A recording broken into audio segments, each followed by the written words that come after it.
पिछले भाग में हमने देखा कि किस तरह से जंगल में अधिक गर्मी पड़ने से सभी लोग परेशान रहते हैं और वहीं टुनटुनी चिड़िया अपना दिमाग लगा करके जंगल के बाहर की पहाड़ पर जटायु को बंदी बनाकर वहाँ पर अपना राज जमा लेती है।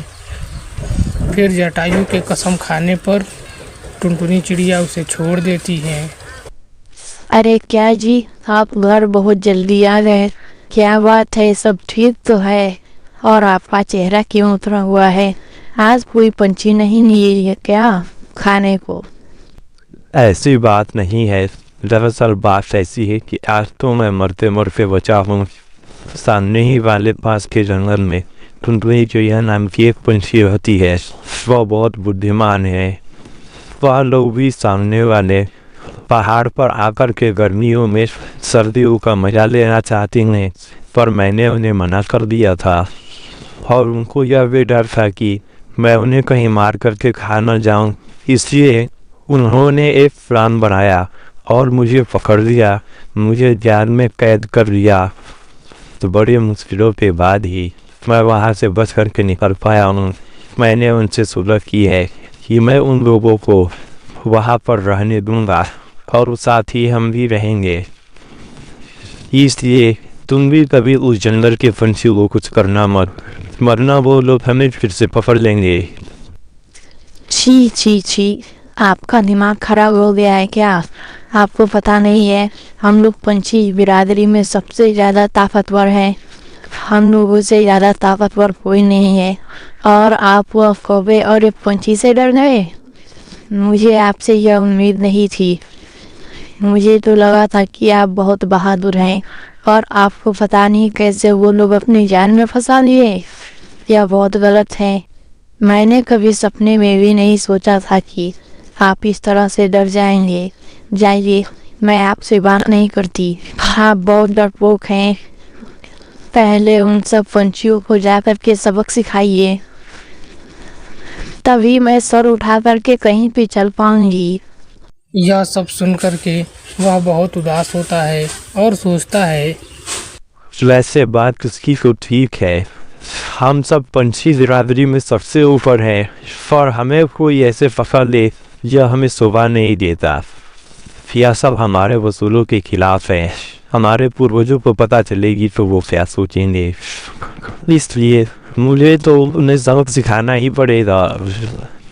ऐसा करते हैं कि टुनटुनी चिड़िया तो बाद में, सबसे पहले तो कलवा कौवा ने मुझे धोखा दिया है। जैसे ही मौका मिलता है मैं कलवा कौवा के ऊपर हमला कर दूँगा और उसे मार करके उसका गोश्त नहीं खाऊंगा, उसको पानी में फेंक दूंगा। इस तरह वह और कलवा कौवा दोनों एक साथ नदी किनारे बैठे रहते हैं। तभी जटायु उस पर हमला कर देता है। तभी सामने से एक भाला आता है और जटायु के गर्दन को आर पार कर देता है। यह सब देख करके कलवा कौवा घबरा जाता है। तभी टुनटुनी चिड़िया वहाँ पे आ जाती है। हैरानी से कलवा कौवा पूछता है, अरे ये क्या था टुनटुनी चिड़िया?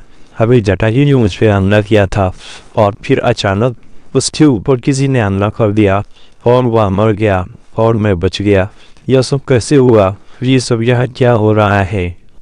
कुछ नहीं हुआ कलवा कौवा, तुम मरते मरते बचे हो। मुझे पहले से ही सब था कि इतना खतरनाक पंछी जो हम लोगों को कभी भी मार सकता है, वह हम लोगों के साथ मिल करके क्यों रहेगा? वह हम लोगों को मारकर हमारा गोश्त भी खा सकता है। उसको दोनों तरह से फ़ायदे हो जाएंगे। उसको गोश्त भी मिल जाएगा और अकेले रहने के लिए जगह भी। फिर वह हम लोगों के साथ क्यों रहेगा? तभी से मैंने उसके ऊपर नज़र रखना शुरू किया और अपने साथ एक भाला लेकर के चलने लगी। आज तुम्हें जब अकेले देखा तो वहीं मैं दूर पेड़ पे बैठ गई थी। जैसे ही उसने तुम पर हमला किया, मैंने उसे भाले से मार दिया। अरे वाह टुनटुनी चिड़िया, तुम्हारा दिमाग वाकई कमाल का है। मैंने कभी सोचा नहीं था।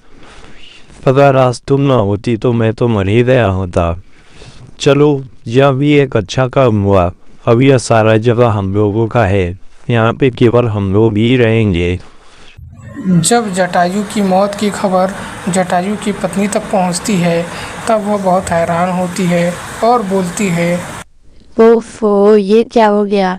यह सब मेरी ही गलती के कारण हुआ है। मैंने ही उनसे जीत की थी। आप उन्हें मार करके आइए। न मैं जीत करती, न वो गए होते, और न वो मरते। लेकिन एक बात तो है, यह बात तो माननी पड़ेगी कि वो जंगल के पंछियों में बहुत दिमाग है। उनसे दूर रहना ही अच्छा होगा। अब तो मैं यह जंगल छोड़ करके ही जा रही हूँ। कभी वापस यहाँ नहीं आऊंगी।